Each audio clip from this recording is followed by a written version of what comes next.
We are here again for another week of the construction workforce training brought to you by BUILDTank with Robby Schwarz. We're very thankful that he has offered to do this for us this year, and we'd also like to thank Xcel Energy and the City of Fort Collins for putting this all together and making sure that this course is at no cost to you. If you have missed the previous 3 weeks, you can get those videos at NoCoHBA.com, or if you'd like to sign up for upcoming classes, you can do the same as there. First, let's get started with Brad Smith. He is the Energy Code Compliance Specialist with the City of Fort Collins. Brad, take it away.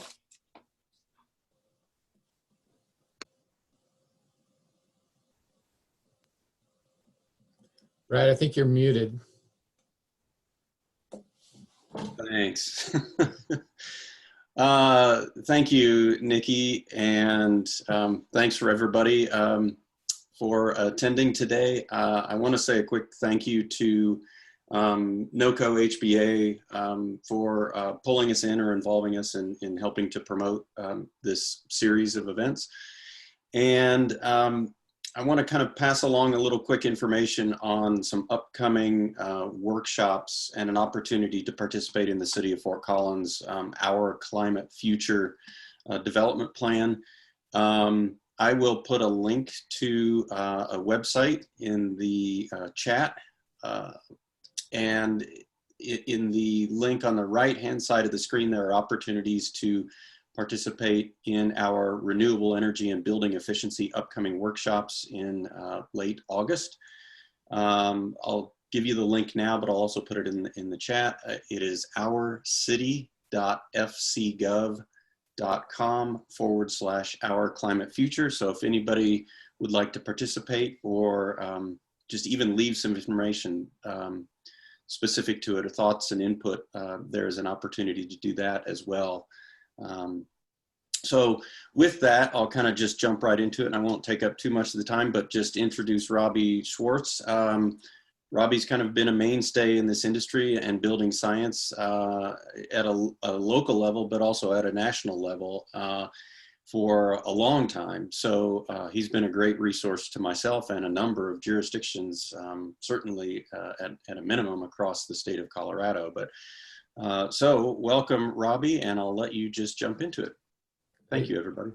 Thank you very much, everyone. And thank you, Brad and Nikki.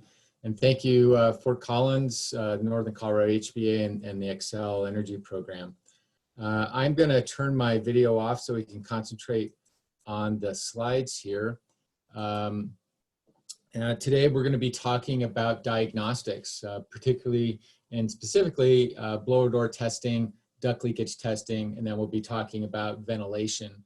All three of these are talking really about how air moves in the house and how we gain control and predictability of that airflow.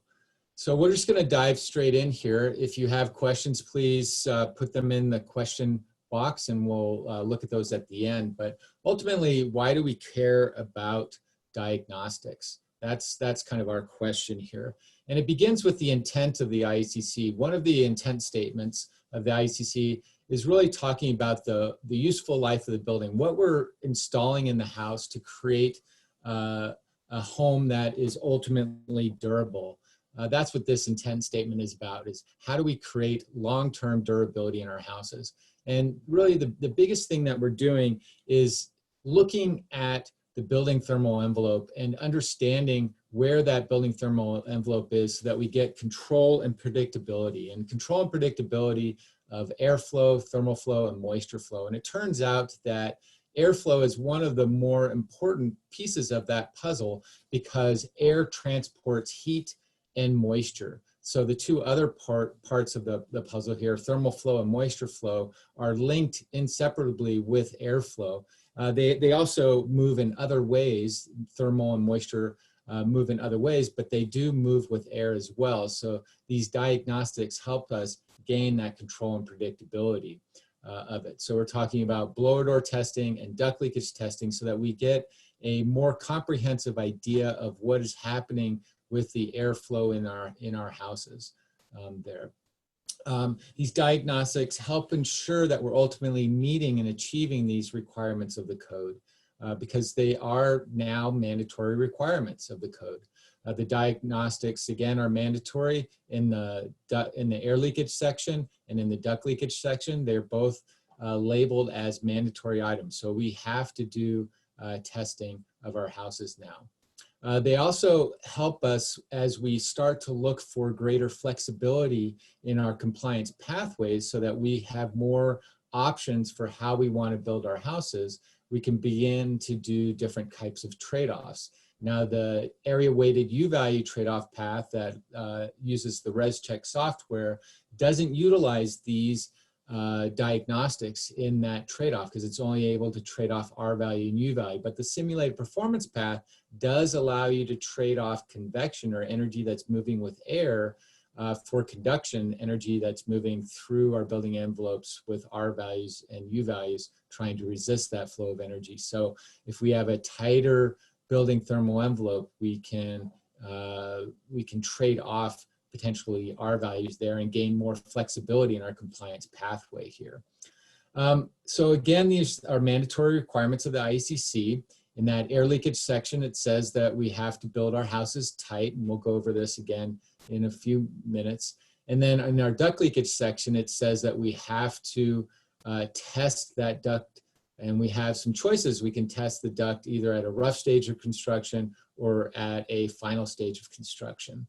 So let's move forward and start talking specifically about blower door testing here. But before we get to blower door testing, let's talk about air so that we have a common understanding of how air moves in our houses here. So this is the little building science portion of it. So in order for air to move, we need two things. We need a hole and we need a pressure across that hole in order for air to move. So in order for that pressure to be created, let's get a little more understanding of that pressure. So pressure is created in homes in generally three ways. We have stack effect, which is air that's rising just as it warms. We have wind in our houses, and we have mechanical systems that move air around our houses. And sometimes we call these pressures in our houses a driving force in our homes because they're fairly constant. They're always moving air around our houses. This is basically, this air movement around our houses is forcing the air to push against different surfaces of our houses, in particular the thermal envelope. And remember that the thermal envelope is that dividing line that's created by the alignment and continuity of our air barrier system and our thermal barrier system all the way around our house, that's separating conditioned space from unconditioned space. So if I have this air that's pushing against that surface, it's in essence looking to create equilibrium to go from high pressure to low pressure across that building envelope there. And it's seeking a hole. And if there's a hole in that positive or negative pressure difference across that building envelope, it's either going to push air through that hole or suck air through that hole. So it's super important when we're talking about pressures to use this language with regards to, because I'm talking about a pressure difference across a particular boundary. And in this case, we're talking about the thermal envelope as that boundary. So I want to know the pressure inside the house with regards to outside the house, or the pressure outside the house in regards to inside the house, depending on what I'm talking about. But it always is really important to use that language when we're talking about pressures so we know which direction we're talking about here. Now, pressure is a measurement of weight in a unit area. So it could be pounds per square inch or inches of water column or pascals, which is a newtons per meter squared measurement here. In general, when we're doing diagnostics, we're using the pascals measurement, and I'll give you more context about what pascals is here in a second. Going back to the pressure here and understanding pressures a little bit more, we see a balloon here that has equal pressure on each side of the rubber membrane. So think of that rubber membrane of the balloon as the thermal envelope of the house. If I don't have a hole and I have equal pressure on either side of that thermal envelope of the house or the rubber membrane of the balloon, then air is not going to move across that rubber membrane. But if I untie the balloon here, the air is going to rush out of that hole because I now have unequal pressure. I have more pressure outside the rubber membrane or outside the building envelope that's pushing inside, and it's pushing air out of that hole. So again, I need two things. I need a hole and a pressure difference across that hole in order for air to flow in or out of our houses here. So we have a lot of holes in our houses, but we're getting better and better at sealing our holes up. And this is an example of a very large hole and an important hole down at the rim joist of our assembly here. So the code is telling us specifically we need to seal these holes up, and it's giving us a guideline on how to do that. It tells us that the building thermal envelope shall be constructed to limit air leakage. It says that we have to follow manufacturer instructions, and we need to follow this table. Table R402.4.1.1 is the air barrier and insulation installation table. And it's in essence giving us a checklist on how to build an airtight house. If we follow the guidance of this table in this checklist, we'll be able to ensure that we're going to be able to build a house that will meet the requirements of the code, especially if it's a single family home. If it's an attached duplex or a townhouse, there's a little bit more difficulty there because of the area separation wall, but we continue to have good guidance from this table on how to build that airtight house. So make sure you understand this table, you've spent some time with this table, and learn it well in order to block off those holes, because it's much easier to deal with the holes than it is to deal with the pressure here. So to summarize real quick, air is a fluid, just like water is a fluid, and it will move if either a hole or a pressure difference across that hole is present. So I need a hole and I need a driving force to push air through that hole. If either of those two things are missing, the air will not move. So again, it's easier for us to deal with the hole than it is to deal with the pressure. I can't stop the wind from blowing, for example, but I can seal up a hole and ensure that the wind isn't going to be able to create a pressure difference across that hole that will drive air in and out. And that takes us to this notion of air in equals air out. Any air that enters the house means that some quantity of air has to leave. So that the thermal envelope of the house describes a boundary that's holding a specific quantity or cubic feet of air in that house. So any air that leaves the house has to be replaced by air coming back in. Any air that comes in the house has to push air out of that house. There's always a quantifiable, consistent volume of air inside that house, which we measure in cubic feet per minute. So a cubic foot of air is about the size of a basketball. So any air that leaves the house, if a basketball of air leaves the house, a basketball of air comes back in that house there. And that's an important concept to realize for two reasons. The first reason is that the holes matter more if they're at the high side and low side of our houses. So generally for stack effect, air is warming and rising and leaving on the high side of our house, and air is coming back in on the low side of our houses. So we tend to concentrate more heavily on the high side holes and the low side holes in our houses. All the holes matter, but those holes are particularly important for the mechanical driving force of stack effect. And then the second reason is when we get into discussing blower door testing and duct leakage testing, this notion of air in and air out become really important, and we'll see that here in just a moment. So the diagnostics is basically a fancy word for testing of our houses and inspecting of our houses. And one of my mentors always used to remind me that you get what you inspect, not what you expect. So in essence, I don't know how airtight a house is if I'm just trying to inspect it. And the code in the 2009 version gave you that option of just looking at the structure And somehow you could say, yes, this structure is tight and the one next door is leaky just by looking at it. And the reality is that's not true. You don't know if it's tight or leaky unless you actually inspect it and test it. You can't just have an expectation that it's going to be tight. So you need to measure, you need to quantify, and you need to do quality assurance consistently, because unfortunately as humans, we tend to relax our specifications or our diligence if we're not getting that constant reminder and reinforcement that we're doing our jobs and doing our jobs well. So the blower doors help us do that. We do things with blower doors or pressure diagnostics and duct leakage. We can measure ventilation flow. We can do HVAC commissioning. We can do other types of inspection. These are all different kinds of diagnostics that we can do on our houses.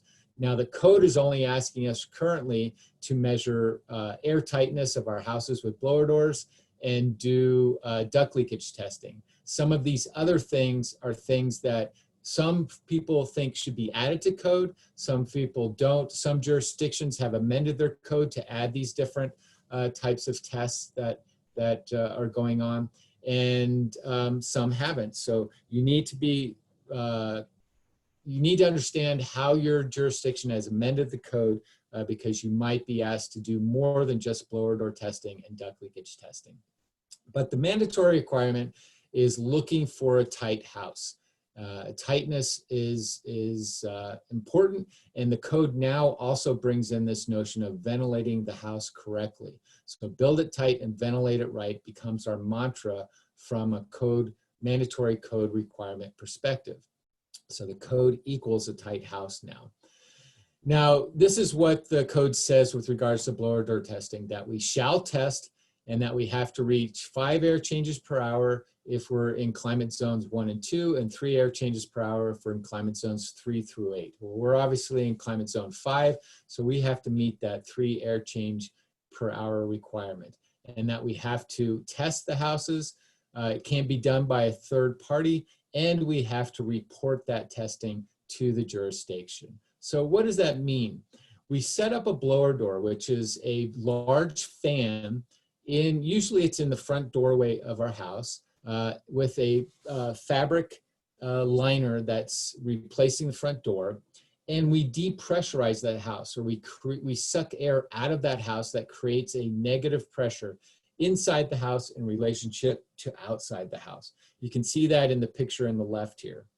So we have this negative pressure inside the house in relationship to outside the house. Now that negative pressure is standardly across the country at 50 pascals there. So you can see that in the right side of the picture. We're getting 50 pascals of negative pressure inside the house in relationship to the outside the house.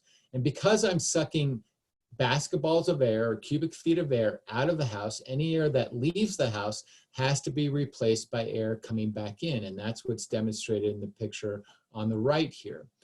So if I have a really leaky house, lots of cubic feet of air moving out of the house through the fan, and lots of cubic feet of air coming back in through holes in the building envelope, because I have a hole and I have a pressure difference across that hole. If my house is tight, then fewer basketballs are leaving the house and fewer basketballs are coming back in. Now, what the blower door test does is it gives us the ability to institute a defined pressure on that house, a testing pressure on that house of 50 pascals, and then it gives us the ability to measure the number of basketballs or the cubic feet of air that is leaving that house. And we can translate that number into an air change per hour number there. We do that by measuring the pascals of pressure. So we have to get the pascals of pressure, and at the specific pascals of pressure, I can determine the cubic feet of air that's moving through that house. A pascal of pressure is a very, very small unit of pressure measurement. Again, it's in that metric system, and it can be measuring negative or positive pressure in our houses. Now, we can compare it to inches of water column, which is another way of measuring pressure here. Pressure column is generally used to measure atmospheric pressure pushing down on the column will on the left side will raise the column of water on the right side inside of that U-shaped tube there. Now 1 inch of column is equal to 250 units of pascals. So you can get an idea there. 4 inches of water column is equal to 1,000 units of pascals. So pascals and water column can be transferred back and forth. A pascal, another way to think of a pascal is 1 pascal is about the weight of a Post-it note pushing down on your hand. It only takes about -3 to 5 pascals of pressure to backdraft an atmospherically venting water heater. So again, it's not a lot of pressure, but it's a very powerful unit of pressure measurement here. And another way to think of it is that you have about almost 250,000 pascals of pressure inside of a car tire there. So again, it's a small unit of pressure measurement, but a impactful unit of pressure measurement. And it's the pressure measurement that we use for blower door and duct leakage pressures. So we're putting a negative 50 pascals of pressure inside the house in relationship to outside the house when we do a blower door test. And, oops, I'm going the wrong direction. And by doing that, we're simulating roughly about a 20-mile-an-hour wind constantly on all surfaces of the house during this test. And you have to remember that a blower door is a test. We're putting the house in essence a scientific worst case condition when we're doing this test. So the house is going to leak during those testing conditions slightly differently than it will leak during the course of a day or during the course of a month or during the course of a year. During the course of a year, it will leak more during the winter time potentially than in the summertime. It will leak more when it's windy. When it's not windy, it will leak more when the HVAC system is running or not running there. But this gives us a consistent way to measure and a consistent way of determining ultimately how airtight a house is. We also can see how much air leakage happens under these natural conditions versus these test conditions potentially. We can see how successful air sealing measures have been in our house when we do a blower door test. We can see how much control and predictability we've actually gained in that house, which is, again, our ultimate goal is to gain control and predictability of the airflow in that house, because, again, that air is carrying moisture, heat, and pollutants around our house, and we want to make sure that it's not creating problems there. So we want to stop infiltration and exfiltration. That's air that's coming into our houses and leaving our houses, usually uncontrollably and randomly there. And it also helps us assess duct leakage to the outdoors. A blower door is a critical part of that test, and I'll show you that here in a minute. So once we've measured the air leakage of our house, we are reporting it to the jurisdiction in air changes per hour. So we need to provide some type of report. This is one of many reports. There are really about three or four reports that a jurisdiction might get. This is one of those reports, and it shows the infiltration at 3 air changes per hour at 50 pascals of pressure. That's with the ACH 50 air changes per hour. ACH is for air changes per hour, and 50 is a reference to that 50 pascals of pressure inside the house in reference to outside the house there. And then that report is signed, but it's very, very important that the jurisdiction actually look at the reports here, because what we're hearing across the country, not only in Colorado, is that these tests are happening, reports are being turned into jurisdictions, but the jurisdictions aren't actually always referencing the report and seeing if the house actually passes or not. They are getting reports of homes that are not passing, but are still receiving their certificate of occupancy, which shouldn't be happening there. So if there's any code official out there, make sure that you're actually looking at the report. So again, this measurement is a measurement of infiltration, how much air is flowing into the house. And so we need to have an understanding of how infiltration is different than ventilation here. Infiltration is a description of uncontrolled inward air leakage into the building that's generally caused by these pressure effects that are happening on our houses. These random pressures from stack effect, from wind, potentially from mechanical systems that are unbalanced, that are creating unbalanced pressures in our houses. But the big thing is that air is moving in and out of holes in our building envelope. It's uncontrolled and it's very random here, which is very different than ventilation, because ventilation is looking at air that's coming in and out of our houses, but it's generally, especially if it's mechanical ventilation, it's under a controlled condition. If it's natural ventilation, it might be uncontrolled, but this is air that's supplying conditioning or unconditioned air to our houses in a particular controlled environment. So when we're talking about ventilation air, it's that portion of the supply air that comes from outside or outdoors, plus any recirculated air that's coming around our houses and being moved around our houses for the benefit of the occupants and also for the benefit of getting control of moisture that's in our air.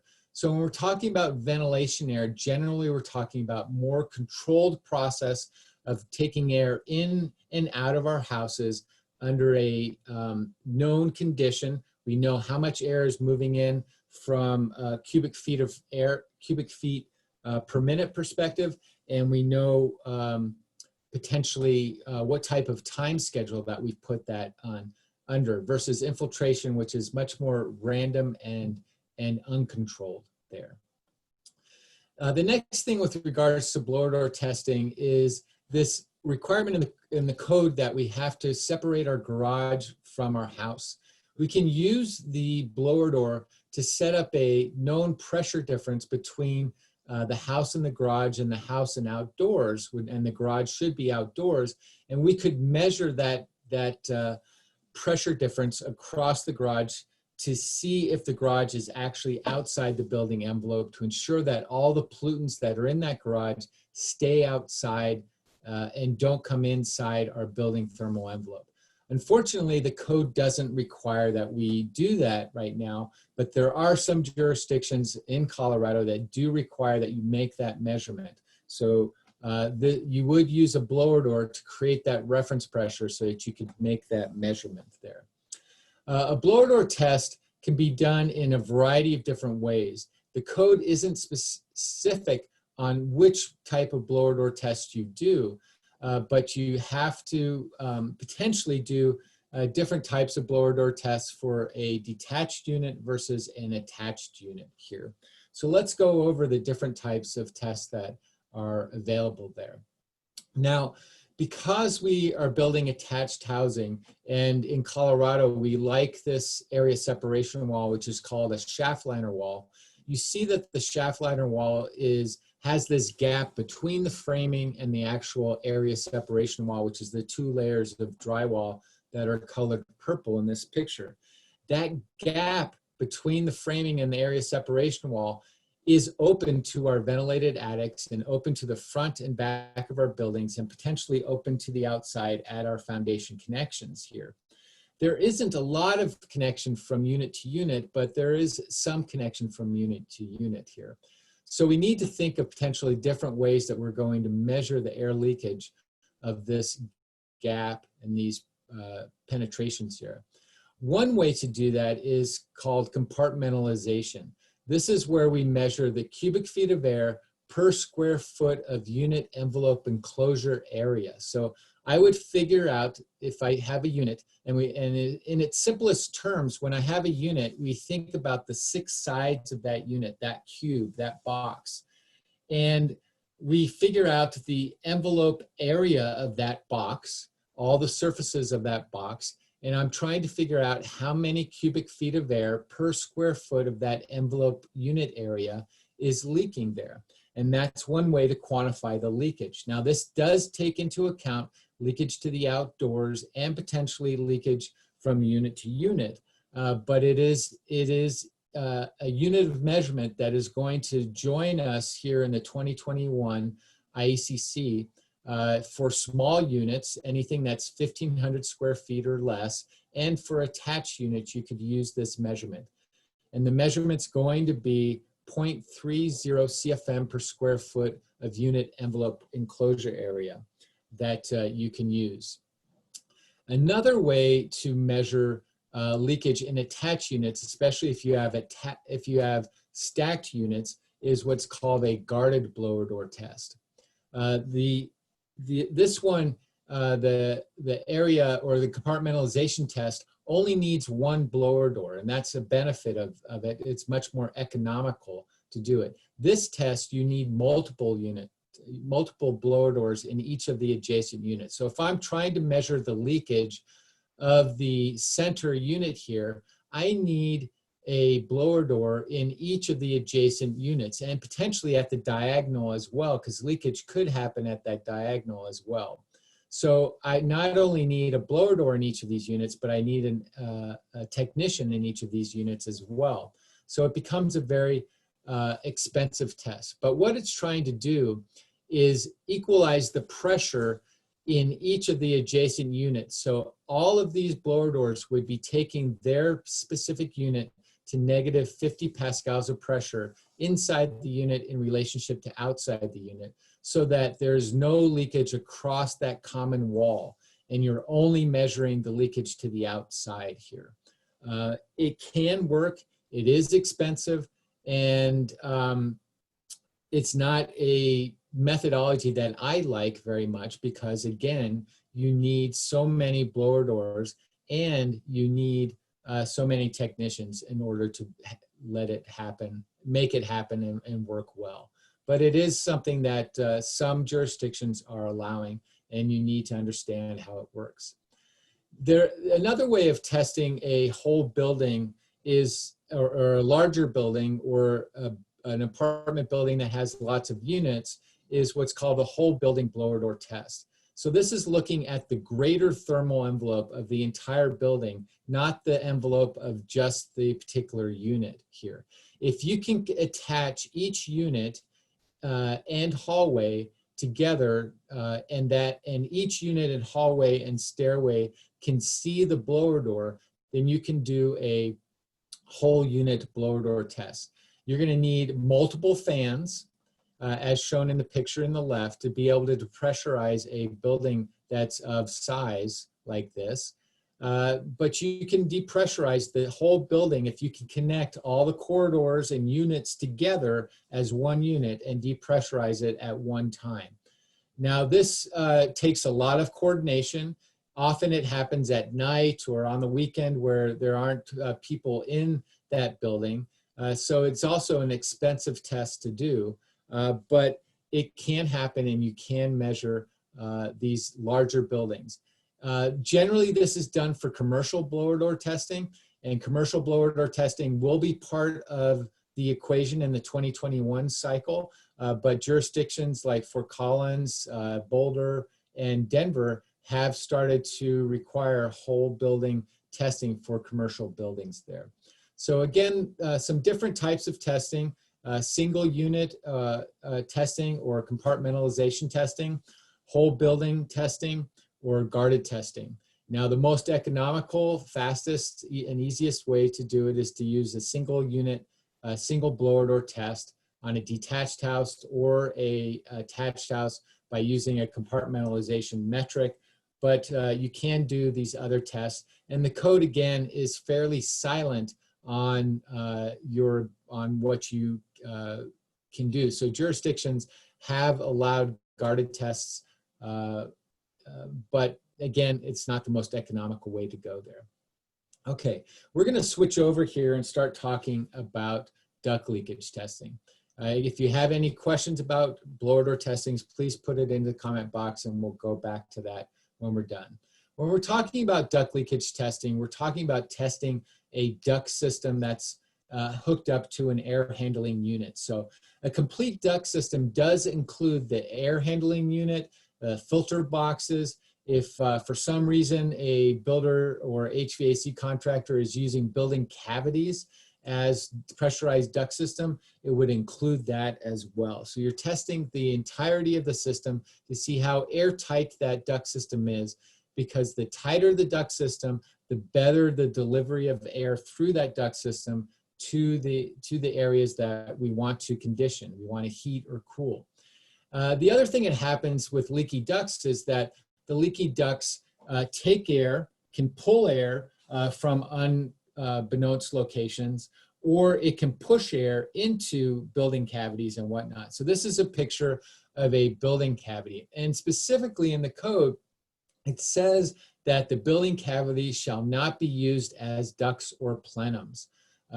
In essence, we should not be pressurizing a building cavity because it's almost impossible to make that building cavity, when it sees the pressure of the furnace blower, airtight here. So in this picture, we're seeing a return, and the theory is that the return is taking air from this great space inside the house, but the reality that's shown by the thermal imaging here is that a portion of the air going back to the furnace during this cooling season is coming from the attic of this ranch house here. And you can see the white that's up at the top plate there. That white is an indication of very, very, very hot air that's coming from that attic. And that air is most likely going across an air conditioning coil, which is going to diminish its ability to work there. So these building cavities are shown on the right here. These cannot be used in the code, and we should ensure that we're not seeing that there.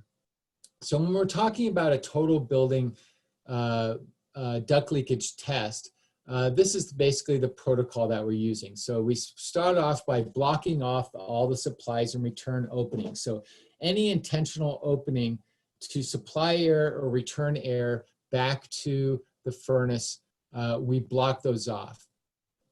Anything that is ducted to the outside should be mechanically dampered there, so we shouldn't have to block it off with tape or foam blocks or other things like that.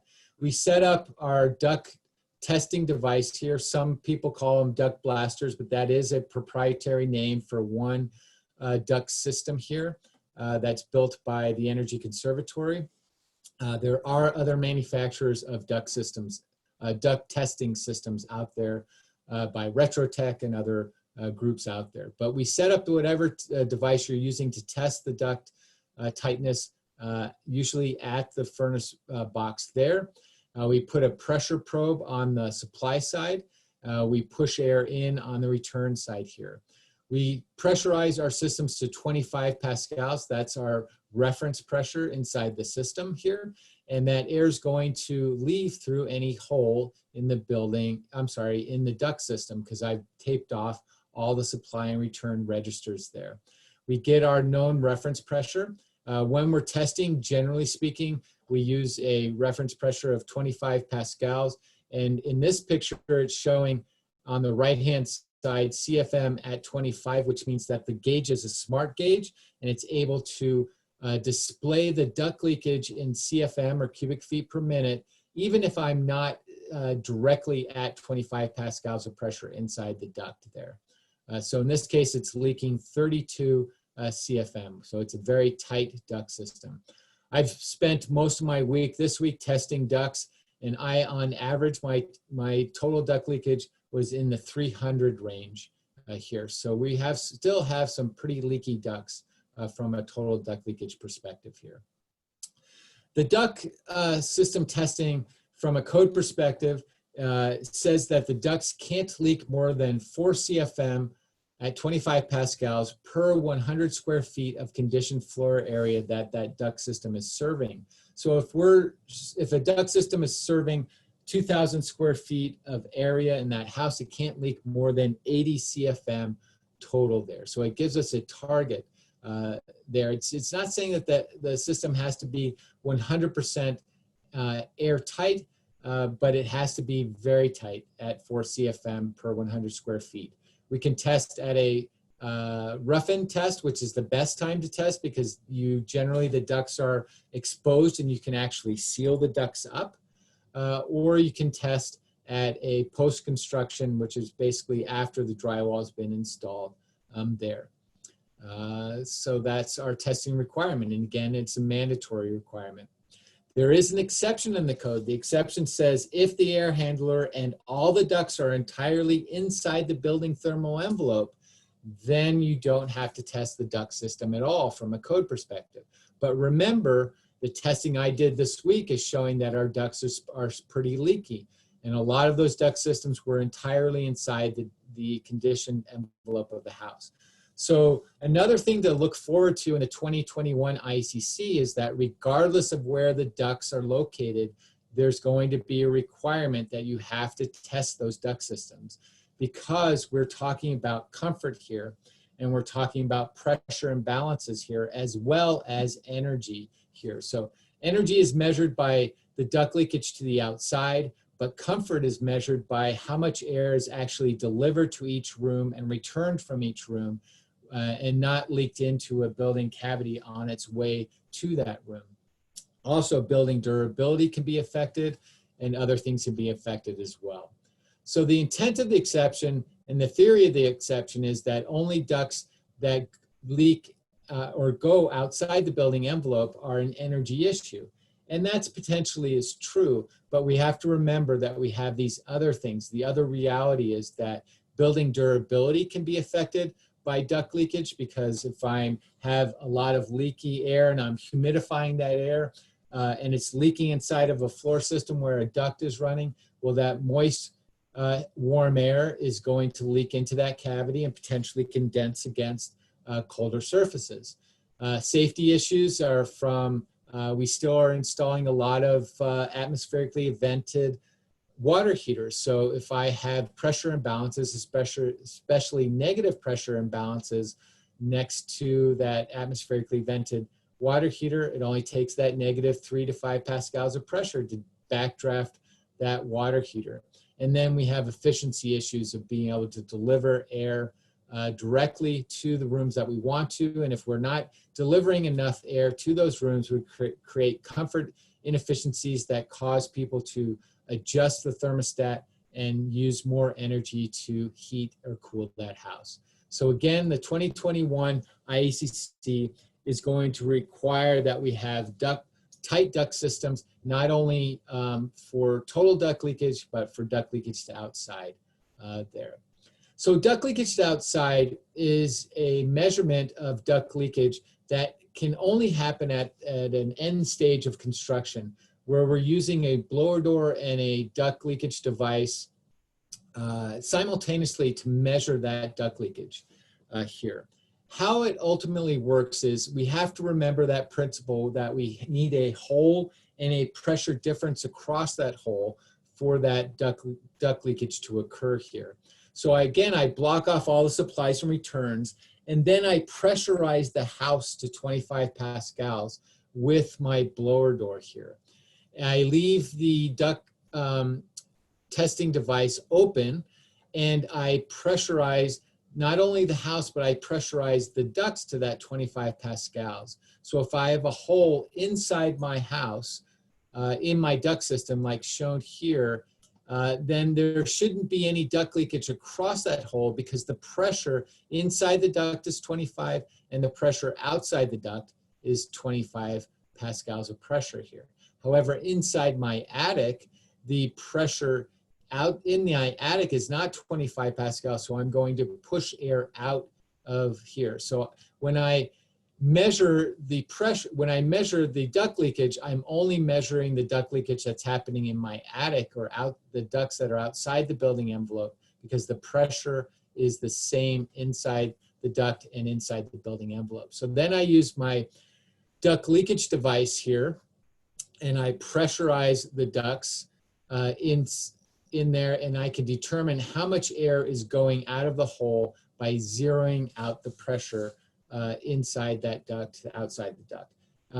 It's kind of difficult to explain, but it's building off of that notion of I need a hole and I need a difference in pressure across that hole in order for leakage to occur. And for us to measure it, we're leveraging that physics there. either way, I'm measuring that duct leakage outside. I'm also able to do other commissioning that the code doesn't necessarily ask us to do. So total system flow, static pressure, heat rise, supply and return flow. These are other ways of commissioning an HVAC system beyond the duct leakage testing that some jurisdictions are being asked to do. And it turns out that ResNet, the Residential Energy Service Network that's offering the HERS index score, is taking into account HVAC commissioning now. Probably starting in the new year, you can get additional credit on your HERS index score if you go through a commissioning process through there. So look forward to that coming soon. There are some other exceptions in the code with regards to air handler and duct locations here. You can take some credit and some trade-offs in the simulated performance path if your air handler is additionally tighter than that 4 CFM, it's located in the attic, and it's covered by enough insulation, you can get additional credits here. So you can look in the code to find out more information about that and about bearing ducts and insulation. So if you can't bring all your ducts inside the building envelope, which is the #1 best way to run your ducts, then run your ducts along the bottom quarter of the truss and insulate over those ducts, and you can get some additional credit for that duct location, and you can get some additional trade-offs based off of that as well there. So you can look at these sections of the code to find out more information about that. This is another exception in the code that's talking about the effective R value of deeply buried ducts. So you can give some additional R value to that duct. And again, because you're insulating that duct and its location in the simulated performance path, you can get some additional trade-offs there. Okay, so our last section is we're going to talk about the V in HVAC. We're going to talk about ventilation here. Because it's dealing with air movement here, we often get this question out there: can a house be too tight? It's interesting how often I get this question and how often I get the wrong answer. The answer really is no. Ultimately, we're asking the wrong question because we want to control airflow. And in order to control airflow, we have to build our houses as tight as possible. And that's why ventilation comes in, because we need control and predictability of airflow in our houses. That's why we need controlled mechanical ventilation. So the real question is, are our houses underventilated? And that's answer is yes. So we need to have a balance of ventilating right and building our houses tight, or build tight, ventilate right. That's the way we get the proper airflow for our occupants, and we also get this background moisture control inside of our building assemblies there. So air leakage versus mechanical ventilation. A lot of people ask this question about, why am I building my house tight and then bringing air back in?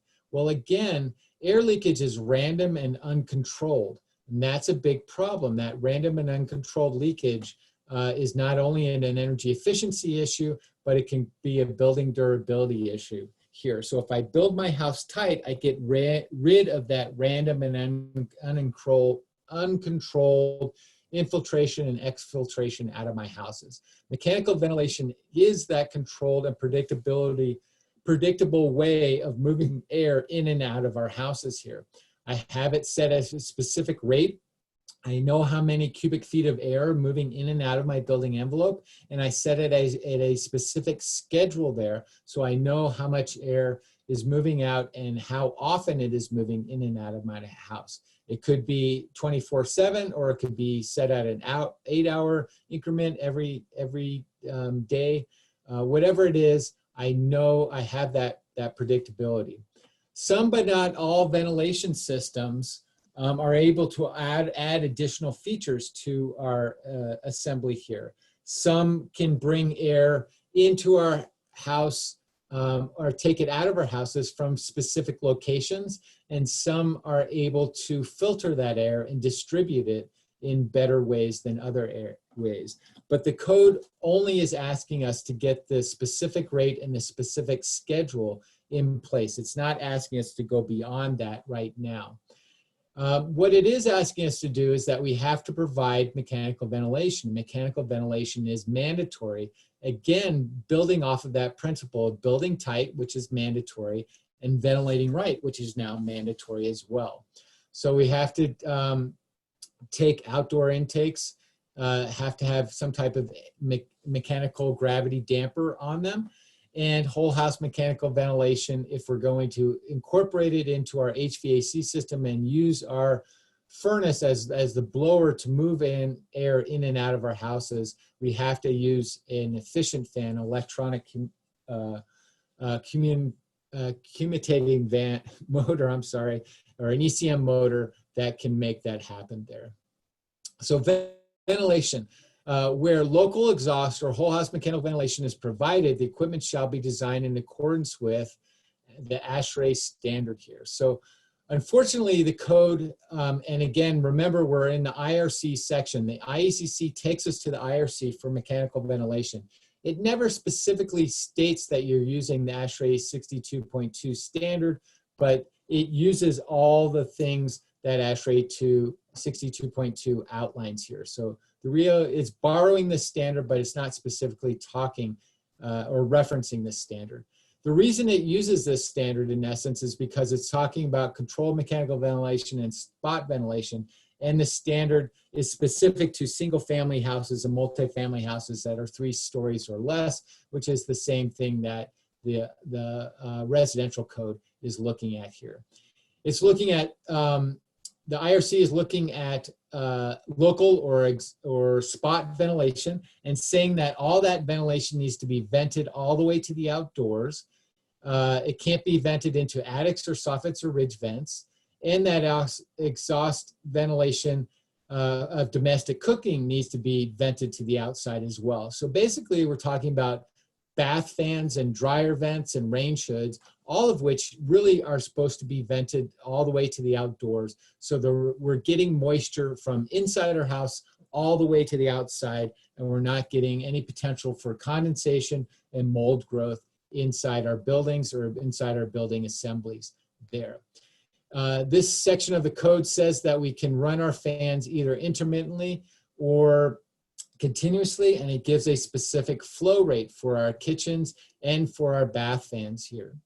I've been measuring bath fans, and it's amazing how many bath fans, because of poor installation, generally of the duct running from our bath fan housing to the outside, are not able to push 50 CFM of air.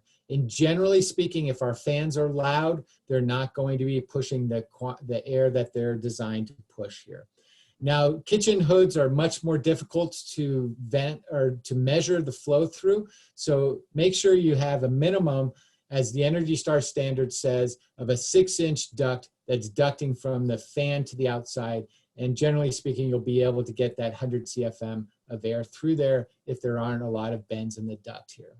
The code continues to say for whole house ventilation that you have to have supply side, exhaust side, or balance systems inside your homes for whole house control mechanical ventilation. You also have to have controls that enable manual override, and you have to have them set at a specific rate there to be able to get the required flow rate through those systems, which means that they can run intermittently or continuously in order to do that there. And the code goes through that. Then it weighs on that ASHRAE 62.2 standard here, and it says you can use this table that comes from ASHRAE 62.2 to determine the flow rate. So if I have a 6 or 7 bedroom house that's 3,000 square feet, I'm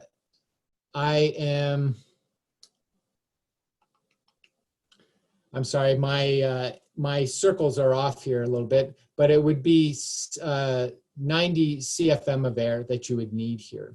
So you can use this formula as well, which comes from 62.2, and this formula would give you a more exact flow rate here, and you're seeing more and more designers use this this table, I'm sorry, use this formula rather than the table to properly size their mechanical system. So if I have a smaller house that's 4 bedrooms, this would say I would need 75 CFM of air here.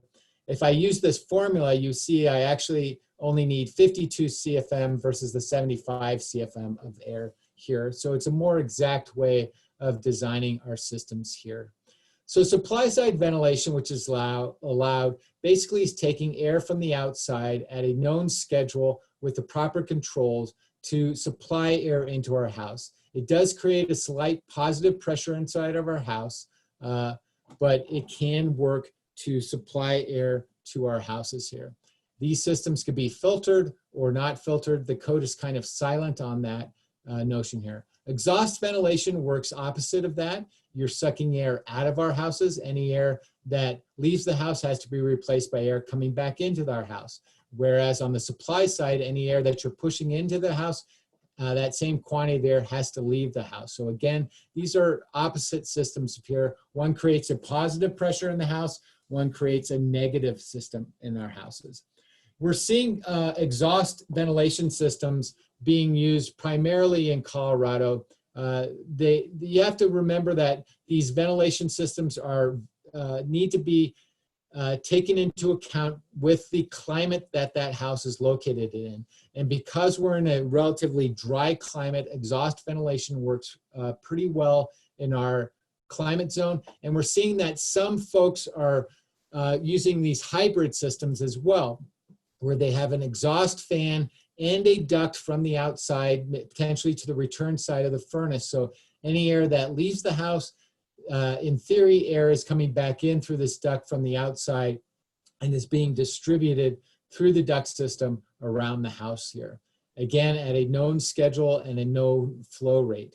There are other ways of doing hybrid systems here where you have supply and exhaust controls. You're leveraging the furnace's normal cycling to ventilate the house with a supply side system. And then when you're not ventilating on supply side system, you're using an exhaust ventilation system to take air out of that house. So there are a variety of different hybrid systems on the market that can be used as well. Then there are heat recovery ventilators and energy recovery ventilators that are balanced systems. So you have systems, a fan that pulls fresh air into the home while at the same time it exhausts stale air from the house.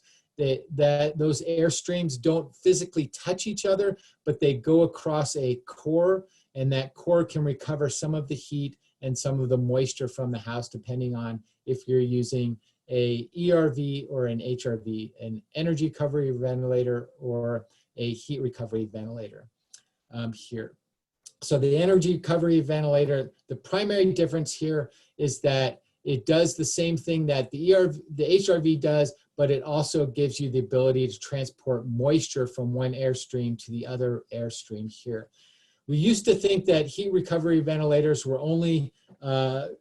should only be used in colder climates, and energy recovery ventilators should only be used in warmer climates. But we're seeing more and more use of energy recovery ventilators in mixed climates in climate zone 4, 5, 6 here, and they seem to be doing quite a good job there as well. The best thing about these recovery ventilators is that they are balanced systems. So if you set them up correctly, they have neutral pressures inside our houses, and they can also better filter the air that's coming in through these systems here, which is from an indoor air quality perspective a good thing to think about as well here. You have to have controls. They can be simple toggle switch controls that are labeled, or they can be more elaborate controls. The code only says you have to have control and you have to have the ability to override the system. The occupant has to have that ability. It doesn't say they have to be easily overridden here, because ultimately we don't want the occupant of the house to turn the system off. If they want to turn the system off, they should be looking for how to do that. They should be asking the question, and we should be educating them why they shouldn't turn off the system here. The next thing, if you are using an intake system to bring in air into that house, you want to make sure that you're locating that system properly so that it's not being covered by snow, it's not bringing in pollutants from the outside from our roofs that are off-gassing asphalt shingle nastiness and bringing that into our house, or from animal runs or other locations like that. We also potentially need to think about the watt draw, the fan that we're using, since we're talking about energy here as well. If we're using the furnace fan to ventilate our houses, potentially we have a lot of watt draw that is moving through our houses there.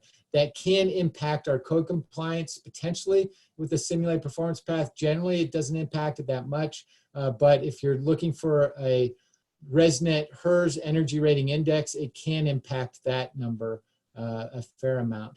When you're ultimately choosing ventilation, unfortunately right now it's often coming down to the bottom line of cost here, but there are a lot of different things that you should be looking at. So you might create a metric like this to evaluate the different systems that are out there and determine which is best for the house and the occupants that are there. But ultimately we need ventilation because it provides fresh air for our occupants. It provides potential for filtering that air that's coming in from the outside. It helps remove odors and pollutants and potential pathogens. If you're using a high MERV filter, it helps dilute pollutants and remove relative humidity in that house. Energy efficiency can be gained if you pick the right systems. Building durability and comfort are increased. And again, we gain that ultimate control and predictability of the airflow in our houses there. So choose the right system and make it work. And then ultimately measure the flow there so that we're ensuring that we have the right flow through those mechanical systems. So when we have mechanical ventilation systems here, you get what you inspect again, not what you expect there. We're talking about gaining control and predictability of heat flow, airflow, and moisture flow. So we want to build tight and ventilate right. We want to understand that these ventilation systems are ducts diagnostic and our house diagnostic or our air leakage diagnostic. They're building off of this notion of airflow through a hole and a driving force, or a pressure difference across that hole there. Houses leak, ducts leak, ventilation, quantification, diagnostics help us understand the air movement through these systems and how to tighten them up and get better control and predictability. So to conclude here, again, air movement is driven by this hole and driving force or pressure difference. Blower door tests help us understand whole house air leakage through the building envelope and getting control of that. Duct leakage gives us the leakage through our duct systems, through the entirety of that duct system. When we're talking about ventilation, we're talking about building tight, which is a requirement of the code and which is measured through the blower door test and the duct leakage test, and ventilating right, which is governed by that ASHRAE 62.2 standard that is really embedded into the code. So ultimately, these diagnostics help ensure that we get what we inspect, not what we expect from our system. So we want to ensure that we're doing the diagnostics to ensure that we're meeting the intent of the code and that these houses can achieve their certificate of occupancy. So once again, I really want to thank Xcel Energy, the City of Fort Collins, and the Northern Colorado HBA for sponsoring this webinar. If you have questions, I'm more than happy to answer them through the chat box here, or you're more than welcome to reach out to me directly and ask a question as well here. So there are a couple questions, and I'll move into those right now.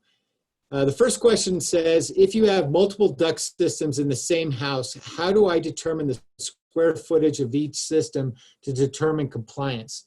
That's a great question. So often we have two system houses in our larger houses in Colorado. One is located on the second floor and one is located in the basement.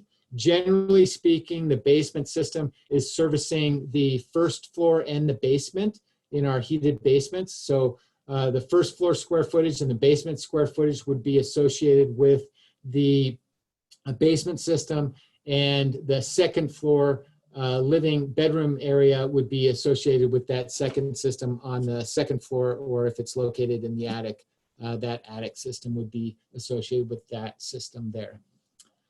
The next question says, when blower door testing individual units in commercial or apartment buildings, is there or will there be anything specific to sampling in code? And what typically does sampling look like? That's another very good question. So in the 2021 IECC, there was there were a couple proposals that were associated with sampling. And sampling is a methodology for testing a sample of units rather than testing every single unit.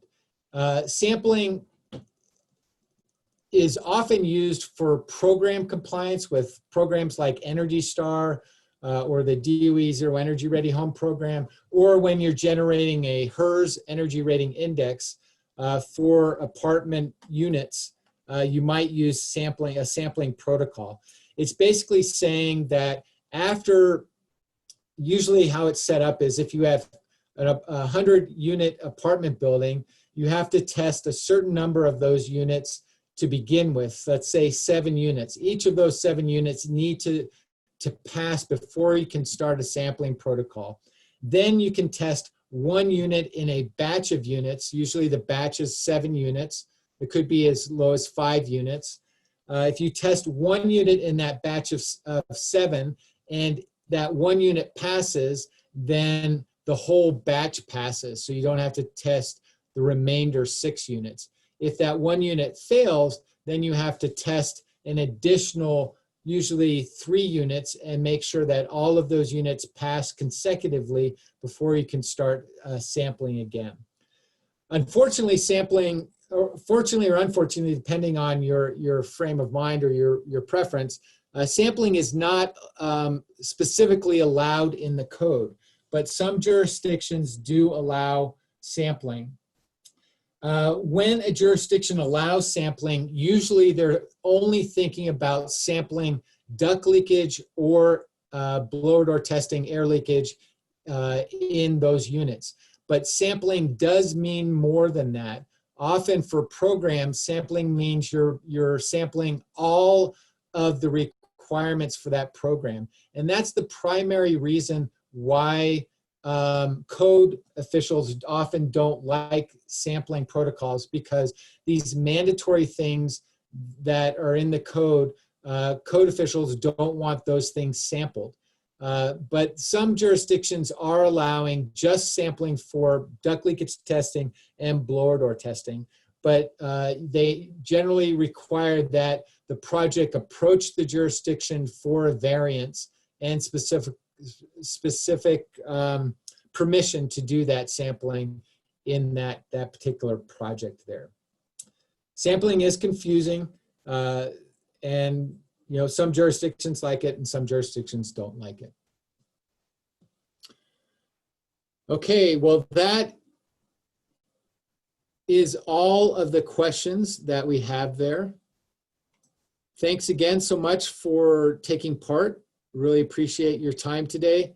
If you have any further questions and want to reach out, don't hesitate to reach out, the contact information that I have there. And follow me on Instagram. Take care.